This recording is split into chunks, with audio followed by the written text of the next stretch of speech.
היי שבט גלים, אני טל, אני המרכזת של השבט. אני מאוד מתרגשת ומצפה לפגוש כבר את כולכם. אני גרה ביהוד בישראל.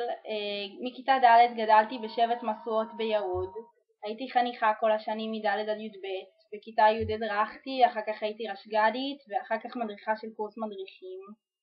הצופים לאורך כל השנים היו המקום שבו אתה לומד דברים חדשים, אתה מרחיב את הידע, אתה מצליח לגבש דעות, ללמוד יותר על דברים שחשובים לך, לדעת מה הנושאים שאתה רוצה לתרום ולתת יותר.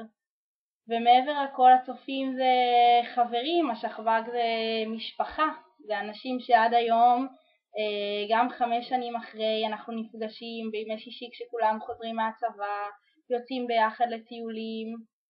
צופים זה המקום לבנות את עצמך וללמוד על עצמך יותר ולהפוך את עצמך לבן אדם הרבה יותר טוב, ואני ממש מקווה שאתם גם רואים ככה את הצופים, ואם לא, שתגיעו השנה לשבט גלים ותהיה לנו הזדמנות ביחד לעשות את הצופים בית שני שלכם ומשפחה שלכם וחברים לכל החיים.